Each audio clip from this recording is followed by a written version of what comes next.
You asked me to talk a little bit about myself. These are the things that I care about. And I didn't mean to go backwards. But for the most part, I was not an AB student. I never opened a book throughout high school. Never did. Marginalized. Obviously, when I got to college, I had some challenges. But I can't imagine what my life would have been like had I did it the right way the first time. But those 3 principles sustained me and put me back on track, whereas I later would go back to college at 30 and finish. And do it the right way. I spent 5 years working for the Small Business Administration, writing loans, disaster loans, a job that I absolutely hated. Hated money, but I hated my job. I later joined FEMA, which allowed me an amazing opportunity to travel around the United States.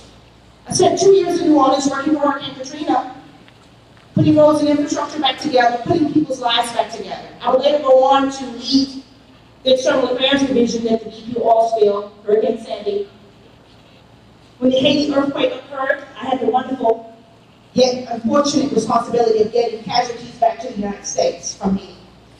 I say all of that to you to say that none of those things matter, though, unless we're doing things that really touch the lives of people every single day. And so now I get to do a job that I would do for free at the Capitol, working with your governor to make laws. Some of them good laws, some of them very, very bad laws. And we'll get an opportunity to talk about that here on the panel this morning. I just want you to know that I am so grateful to be here. I get a lot of invitations to a lot of things that are meaningless and insignificant. And I am so excited. When I walked in the room and heard Sergio speak, when I saw the presentation, I knew that this is where I was supposed to be this morning. So I'm so grateful. Thank you.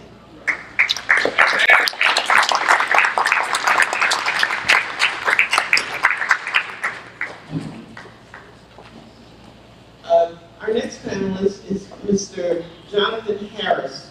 And he's going to talk to us as a panelist. His topic is unemployment and minimum wage. Mr. Harris represents Black Men with Initiative. Can you tell us a little bit about that? Good morning, everyone. Good morning. I'm happy to be here. There was a team of us that was supposed to be here. As you know, APS is going through a transition, and the majority of my team is Atlanta Public Schools parent liaisons and also important staff with APS, so they're out supporting the new superintendent that was picked as the finalist. So I do apologize for their absence. Black Men with an Initiative is an organization among Black men that was started in 2009.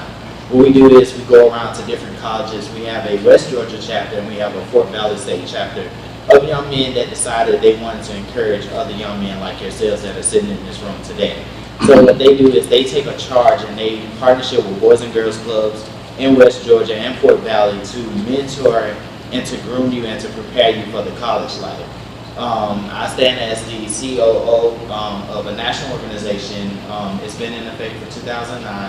I have a great pleasure of sitting among some great panelists that you will hear from today.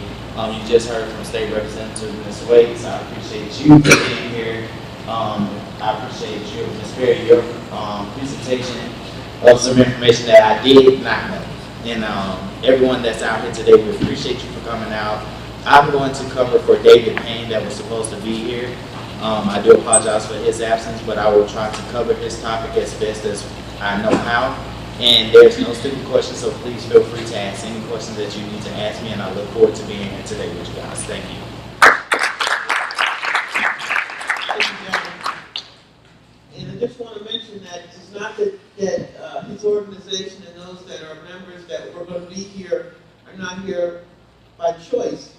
I believe that some of them are at Morehouse with My Brother's Keeper initiative that the White House had started. Some of them are there today for that, and then the others are with the not sure yet, superintendent for the board for the Atlanta Public Schools, going around to schools and working with them, so that's why they're not here. Our next person that we want to introduce, and we have talked with Ms. Perry, and we will have her come back again a little bit to speak about her students at Georgia Piedmont College and some of the other things that she's doing. But I'd like to call up Mr. Markel Russell Gates.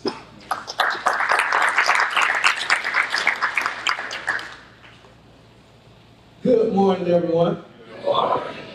I know it's early, but I think we can do a little bit better than that. Well, let's try it again. I like somebody just came and gave you $1 million check or a blank check, and you just write out whatever you want to write out. So let's try it again. Good morning, everyone. Good morning. Thank you. So first and foremost, please give it back to Miss Rita Harden. Please.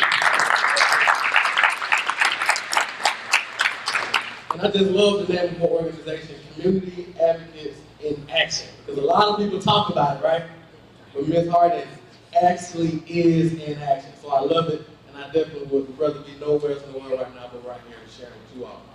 I'm Mark Boyle Russell, and I'm from right here in Atlanta, Georgia. And just like my brother Sergio, I grew up in an environment where I saw some things growing up that you shouldn't see.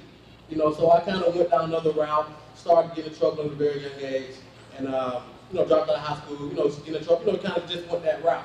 But now, fast forward, because we've been blessed to be connected with some mentors, I'm actually the CEO and founder of Global Wealth Firm, which is a personal and business development consulting firm. And we focus on showing people how to create success from the inside out, from a mental standpoint and a financial standpoint.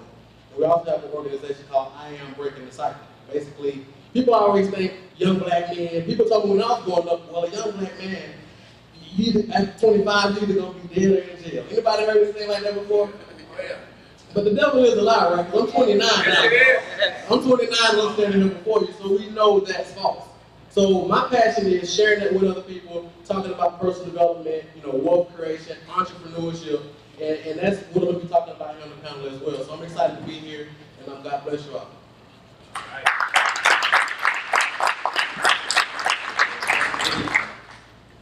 want to bring up now Mr. DeAndre Pickett. Mr. Pickett is a candidate for Fulton County Public Schools. As we all know, the primaries are coming up in May, so we're getting geared up for it. Mr. Pickett.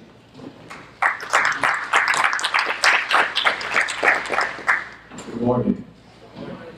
He did say it right when we come up here, we feed off of you. So let's try that one more time. Good morning. Thank you so much. First and foremost, I want to start off by stating that you may see me dressed down. Well, one, I'm dressed down because I was given directions to dress down. So, young people, because you don't see me dressed up, and I want to be very clear, sometimes when you're not dressed up, you may think that people may not take you seriously because you're not in a suit, or you're not dressed up in a business attire. But you do notice that I am not dressed up, I am dressed down, but you notice that my pants aren't sagging. You notice I have a belt on, I have a t-shirt under my regular shirt, and I still look presentable. You can have swag and still be professional. That's right. You can still look cool and look the part and still be able to speak articulately.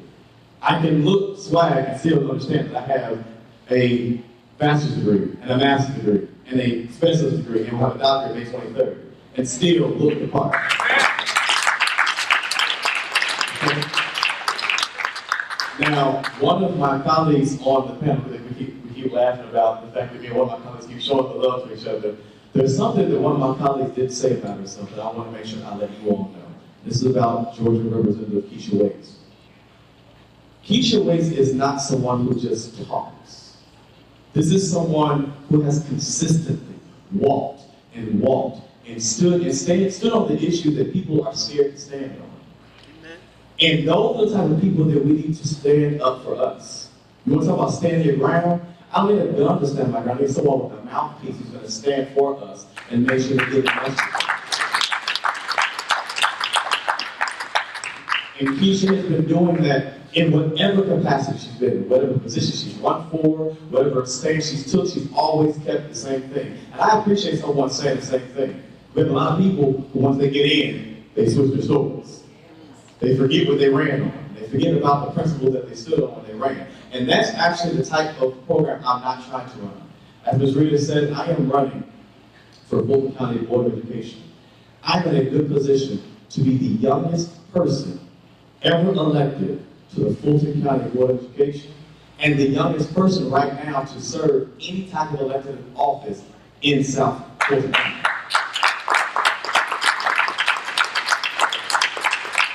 On the flip side of that, becoming only the second African American male to ever serve on the Fulton County Board of Education.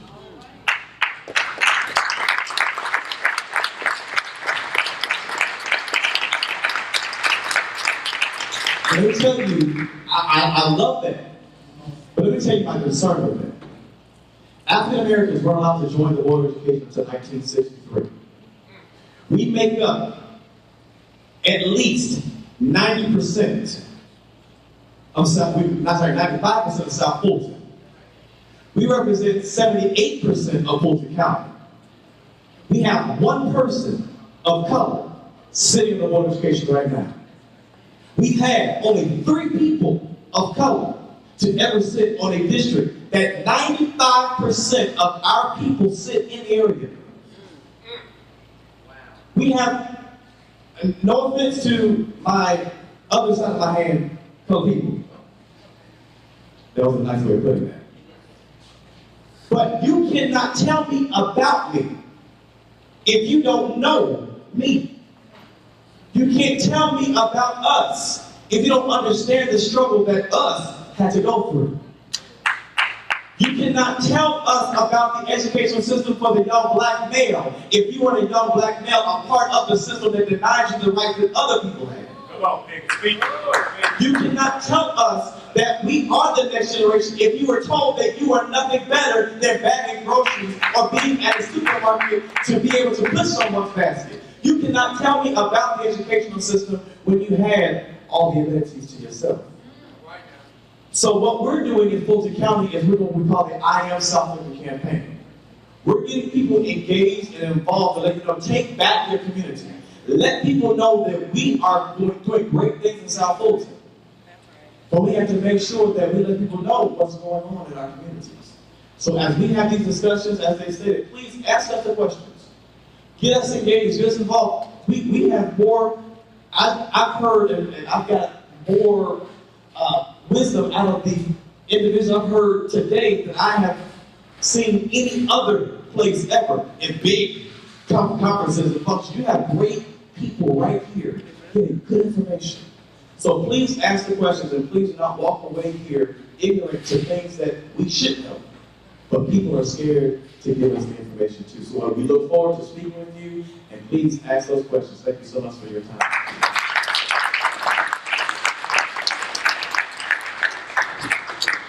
We'll call up now Ms. Sharon Hill. Ms. Sharon Hill with Public Eye Relations.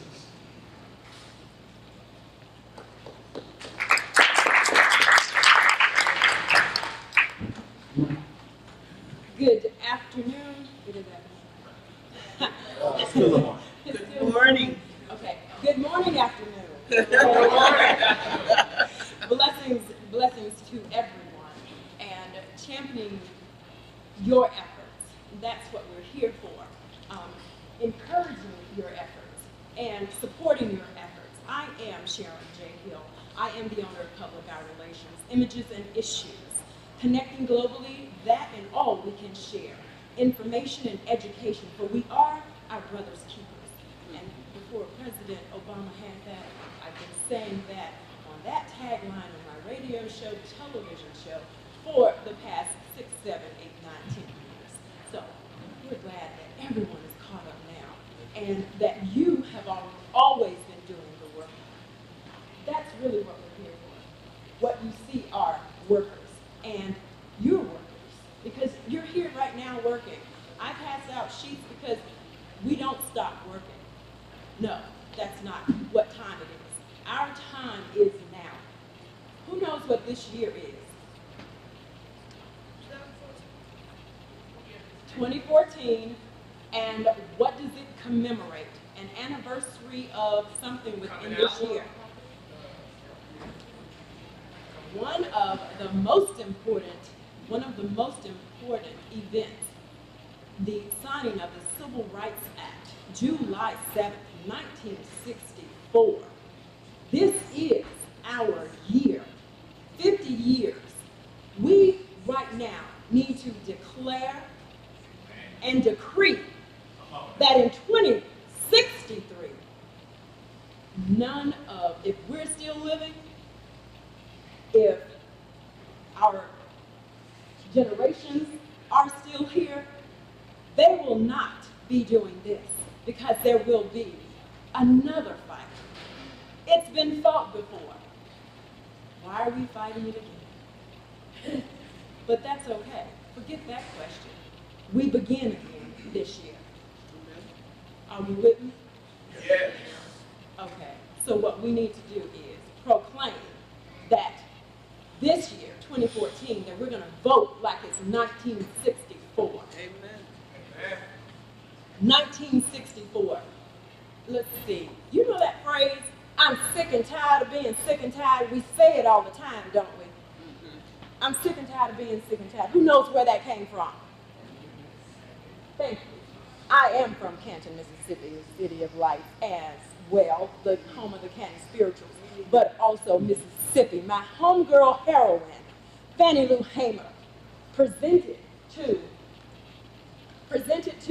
the 1964 Democratic National Convention after she had been detained for registering people to vote. You know what they did? They took a busload of people. This is Freedom Summer. That's another thing. Freedom Summer.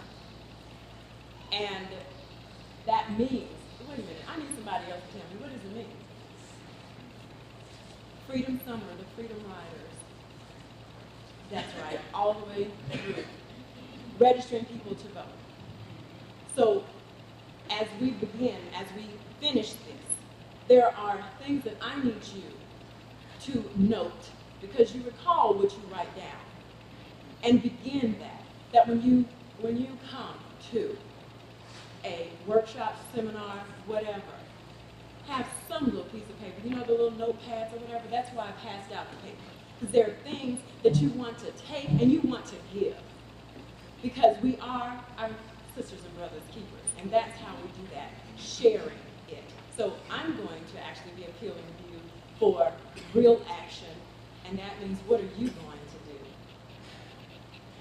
There's more to come, and I look for you on the streets. I am Sharon J. Hill.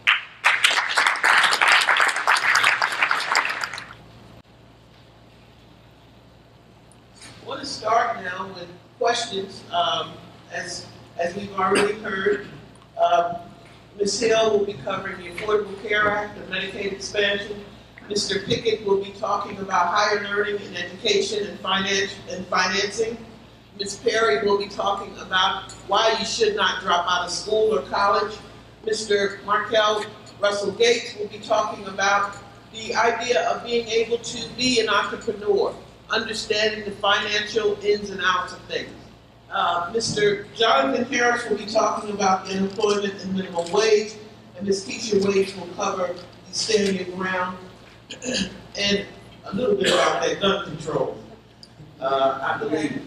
And before they all do, I just want to make this statement that, you know, for me with the Stand Your Ground and the gun control, what we have now, what we're looking at here in Georgia, guns in schools, guns in churches, guns in restaurants and bars.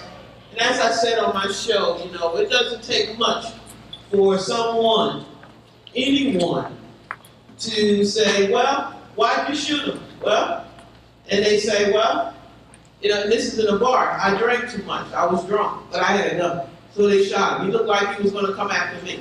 Or, why'd you shoot him at the church? Well, I guess he was filled with the Holy Ghost. What are we talking about here? So it's a very, very thin line. It's very, very dangerous. I believe it's very dangerous, this law. But here it is. So hopefully we can be careful and we can continue to educate ourselves on how this law is going to directly affect us. Give yourself a hand. Come on, man. Come on. We got to wake up. We got to tell them. You know, we get the downstairs when we eat, right? We just want to lay it down or play games. Today we ain't playing no game. We speaking the truth about our youth and voting. So all let's go hand in hand together. So I'm expressing three things to you today about Tarshian Peter. I soldier for three types of words. The first soldier was the street. I was a soldier in the street for 37 years, gangbang for 37 years out of South Central Company. I was the lead, I was the boss, I was the caller, I was it. Whatever you want to do, I was there. That was the first soldier I did. The second soldier in the military, United States Army, for 21 years, retired. I soldiered for them on the battlefield. And the last but not least, and the most important of my life is soldier for God. We have to understand how our principle of life is going and where we belong in this purpose of life and the will of the Lord. So by me saying all of this to say to you is that me formed Gang Breaker because of my ex-gang member. This is something that I've seen around the globe. This is not just in Georgia. I'm in California, Chicago, and now I just came out of Portland last week, setting it up in Portland, Oregon. I'm going where the gangs are in because I can speak the lingo. I know all the bosses around the globe, from Latin Kings, like Mr. Cedro was speaking on, MS-13s. This is one that y'all don't know about, the PB-13s. See, that's a branch off from the MS-13. So we got to understand how these gangs formulate. It started with guys like y'all right here, that this gentleman got y'all, and he got you right where the time he need to get you, right now. This is it. Because if he didn't get you, you'd be doing something real stupid right now. And ain't nothing better than doing something stupid than being stupid. So I'm so happy that I can see it in my eyesight and see that God have a mission for each individual in this room to come together as a worldwide community for one common cause and according as one. You got to have the first panel we had, you had a lot of education on the political side. That's on the political side of the aspect. That's on the system. But see, they were speaking about the judicial system, how the law passed, how the law come forth. This panel right here is set up on a couple of ministers, as well as eloquent men, as well as men who have a care for our youth. This panel now. Me personally, I'm focused on the youth and the behavior. You don't have to be a bad youth. You have to be a disruptive youth, but you have to also be a youth ready to change. This is called transformation. This is the time that we are in. God went down in the wilderness for 40 years. On the 41 year, he came out of there. So you take 14 in reverse, that's 41. So it's our time to get double what he said he can give us in our portion. And the only way we can get that by being around people who care about people like y'all, kids like y'all, children like y'all, young men, as well as young women like y'all. The parents that sit behind y'all it shows the parents care about your welfare, where you're going, and how we're going to do it. So I'm standing up today for all the youth around the world, all around the globe, for can't speak, scared to speak, afraid to speak. I speak on 3 topics, but I'll let you know that as we get into this program. But my focus today is to let you know where I came from.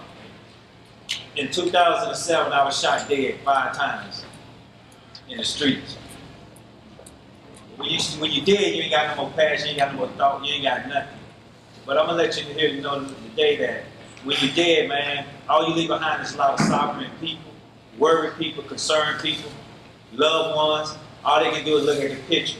And all they can say, I wish I could have done more. Well, I'm here today to tell you we're gonna do more because I'm not letting you go to these streets. If I see you out here doing something wrong, I'll stop and tell you. If you sagging, I tell you put them pants up. Because in the prison system, penal when you sag, it happens. It happens. I've been in prison. I've been in the hardest prison in the system, that's St. Quentin. That's in California. If anybody know anything about that, that's the hardest prison system in the whole United States of America. Ain't no more prison system harder than that right there. And for you to come out of there as a man, went in as a boy, come out as a man, that means you survived your way. You survived it. Like Ms. Sherman said, I'm sorry if I'm mispronouncing your name. But she spoke on like the slogans of prison. Yeah, that's my home. Get out of the way, let me go in my home. Because see, that's what you're gonna make it your home. Get out of the way, let me go in my hood. Because why? That's my hood. Move me and my roommate. Why? Because that's who you're sharing with. You don't share with 1 or 2 or 3 or 4. You're sharing with 6 or 7 or 8 men in 4-bunk room. So what you do is like a system, priority system. If I was first one in, I'm getting that bump. If somebody come in bigger than you and you got like a little quack in you, you're on the floor. It's just that simple. I'm a solid person. Anybody know me out here in Georgia, around the world, they tell you I'm very real to it because I got to give you the reality. I can't give you no superficial. I ain't wearing no mask, no persona. This is me. This is who I am. This is what I was. But today, I'm a minister. I minister to gang members in Macon State Prison, all type of gang members from different walk of life. I speak 3 different languages, so you cannot get nothing past me. I'm on it. I'm on top of it. And I'm just so excited just to be up here. I'm just happy, okay? I'm happy. So are you happy? I'm happy. Are you happy? I'm happy. This is what we got to convey as a unit, as a nucleus. We got to quit saying I'm doing this and doing that, and we building something and your kids get stuck right there and you can't go no more. No, we can't do that no more. If I get you by the roots, I'm going to take you as far as I can take you. But you better believe me though, I got a backup plan when I get done with you. Somebody that's going to bring you on through. And I just got a little connection today that's going to just fit perfect. It fit perfect for my organization. Because I'm in the streets at night. I deal with different gang levels. The worst gangs in Georgia is MS-13, and they all up in Gwinnett County. That's the heaviest gang in Georgia. Solid gang in Georgia, period. Anything on the south side out here, we man-made. But the police classify you 300 group as a gang. That's the classification of the penal code. That's the penal code. So we got to understand how these things work and how we can balance our life with the society that we live in without using our tongue as in a destructive way. We use that as a destructive way like voting. Voting, when you have that tongue is so powerful, you realize how powerful it is. You use it to cuss, you use it to fuss, you use it to eat, you use it to lie. So let's not use it to tell the truth on what we want for us, because you are our 21st century. Amen. You is what we working for right now. Me personally, I'm cool with my life. But God ain't got me struck like that. You know, a lot is called, but a few is chosen. I'm a chosen. Because what I do, anybody can't go out and do. And where I get it down, anybody can't go out and get down. Because all the gangs I know, they locked up a dead. And I dealt with a lot of them. A lot. So today, just take this advice that's coming from this panel today as information. Information is powerful. Words is powerful. Tongue is powerful. Brain, powerful word. Is that a word? Yeah. Okay. I just want to make sure. All right? And I just want to thank you for being here today. God bless you. And may the wisdom of the maturity come into you today. Amen.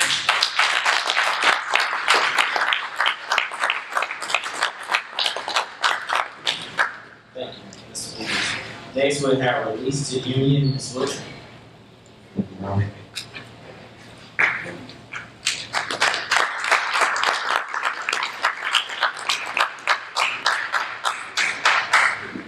Good afternoon.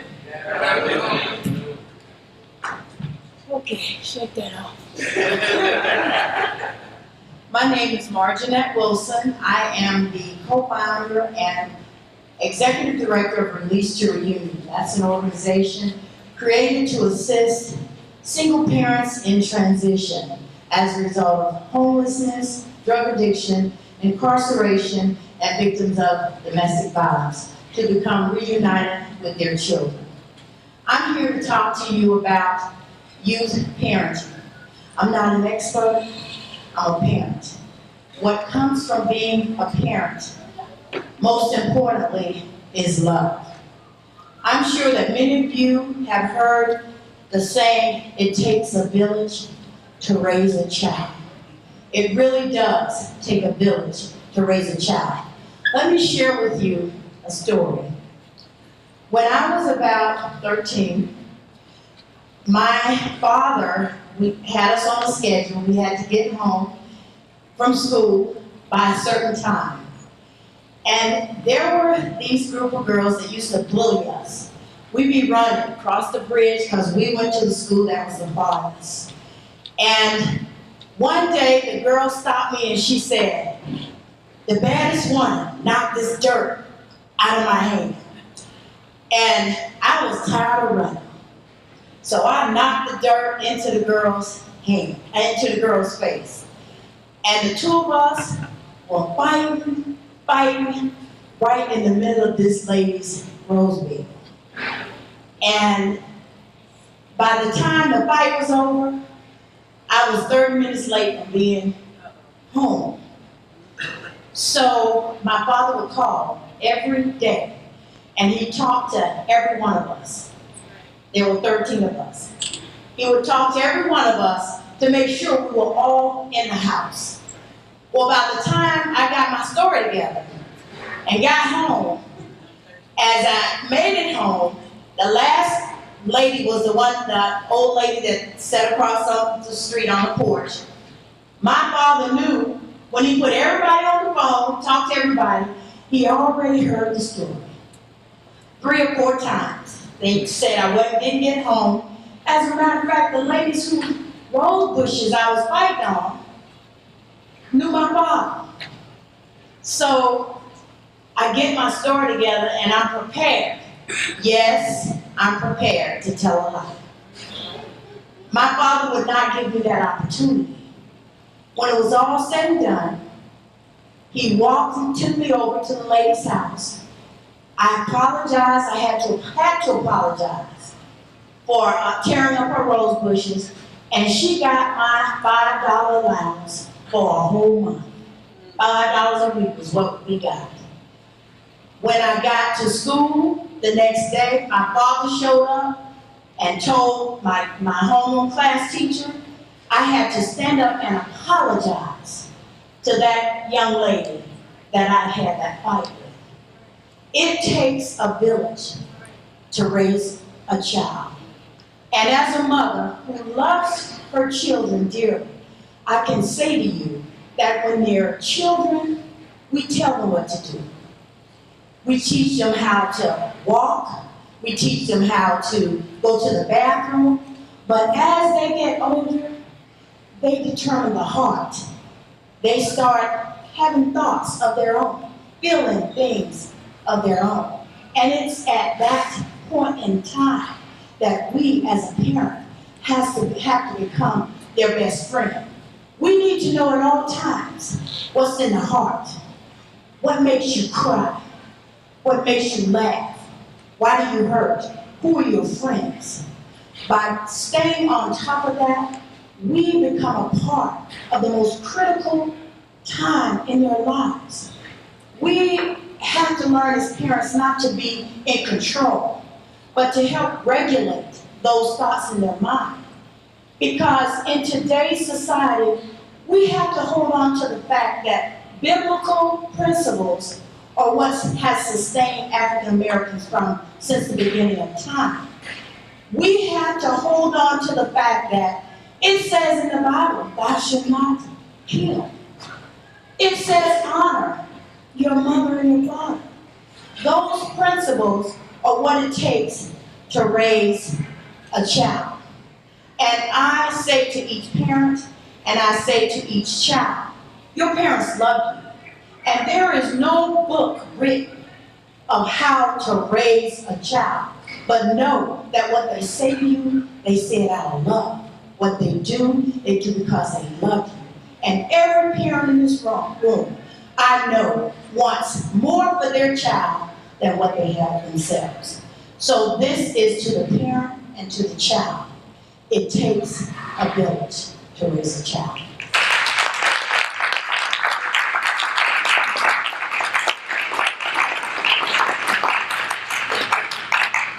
Thank you, Ms. Wilson. A Titus Man Corporation, Mr. Chapman.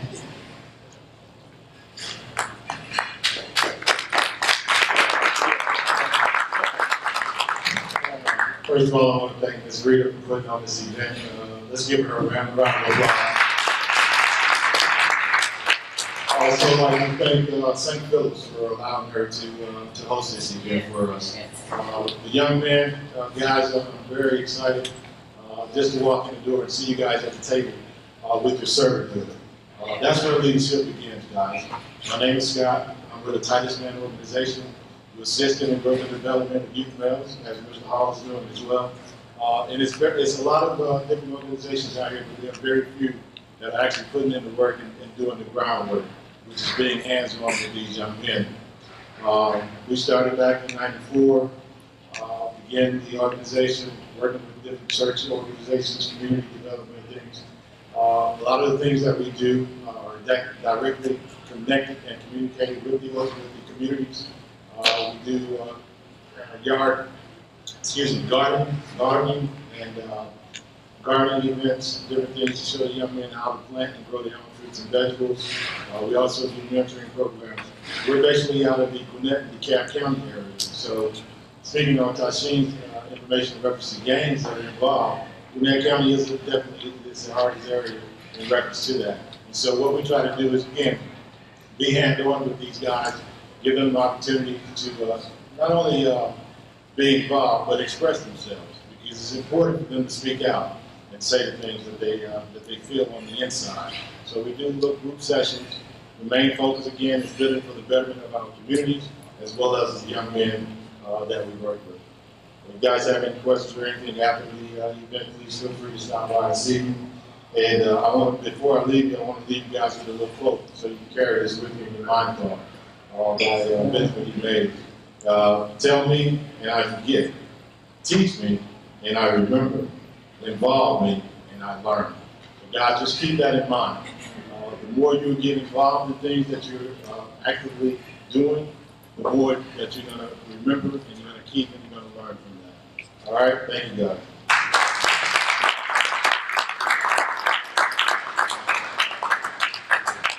Thank you, Mr. Chapman. Next, we'll have Ms. Richard J. Lawrence from Second Chance Research and Development Center.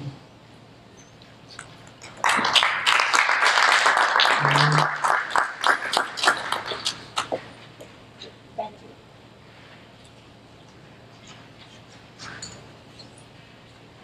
As he said, I am Rita Johnson Horns, and I'm with Second Chance Resource and Development Center. I'm the executive director there. I am also a certified alcohol and drug abuse counselor. Today I want to share with you a little insight on drug addiction, substance abuse, and the effects that it has on the community and our budget as a whole. I am short on it. You just said I'm short. I'll make it work. The connection between drug abuse and crime is well known.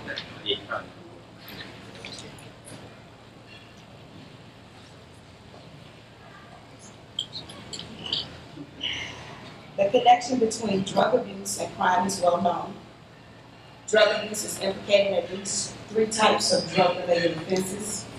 Offenses defined by drug possession or sales. Offenses directly related to drug abuse, the selling of drugs. Offenses related to lifestyle that predisposes the drug abuser to engage in illegal activity. The estimated cost of drug abuse in the United States of America, such as illegal drugs, alcohol, and tobacco, is more than $700 billion a year. Substance abuse in the United States costs society an increase in health care costs, crime, and lost productivity. Estimated amount for the tobacco is $289 billion a year. Alcohol abuse, we spend $223 billion a year. Illegal drug abuse, we spend an estimated $193 billion a year. The total cost to society for substance abuse goes beyond the financial costs. Other costs includes the spread of HIV, AIDS, hepatitis, death from overdose, the effects of unborn children, crime, unemployment, domestic abuse, divorce, and homelessness. America has only 5% population of the world, but we have 25% of incarcerated people throughout the world. In the early 70s, there were only 250,000 people incarcerated. Today in the United States, there's 2,400,000 people that are incarcerated. That's an overall 800% increase. The average cost of housing an inmate today is between $20,000 to $30,000 a year. For every 2 white Americans incarcerated, 11 black Americans are incarcerated. Prison sentences of black men today were nearly 20% longer than those of white men for similar crimes in the recent years. If incarceration rates continue to grow at the pace that they're growing, 1 of every 3 black American males born today can expect to go to prison in his or her lifetime, as can 1 of every 6 Latino males and 1 of every 17 white males. Nearly 6 million Americans are barred from voting, for committing a felony, including 2,200,000 African Americans. Untreated substance abuse adds significant costs to our communities. Successful drug abuse treatment in the criminal justice system can help reduce crime as well as the spread of infectious diseases. I wouldn't be here today if I wasn't a part of that community. About 12 years ago, I was in prison. I was in prison for almost 3 years. And with that experience alone is the reason that I'm here. If I would have never went to prison, I wouldn't be speaking before you today, nor would I be an ordained minister or a substance abuse counselor. I probably wouldn't be teaching and educating. But for such a time as this, here I am. I enjoy what I do. We provide resources for ex-offenders at my facility over in College Park, job readiness, life skills, coaching, mentoring. We have a job readiness workshop every Monday. We have a clothing closet. We partnered with a couple of local agencies. We just implemented second chance staffing. We'll be launching April 1st. Our website and everything will be at www.secondchancestaffing.com, where we have partnered with Taco Bell. We partnered with Mr. Clean Car Wash. We partnered with, matter of fact, Coca-Cola sent us over an email just last week, and they asked us to send a business proposal because they too want to get involved with our returning citizens that are coming home. It's imperative that we educate, equip, and empower the people who are coming home. Thank you.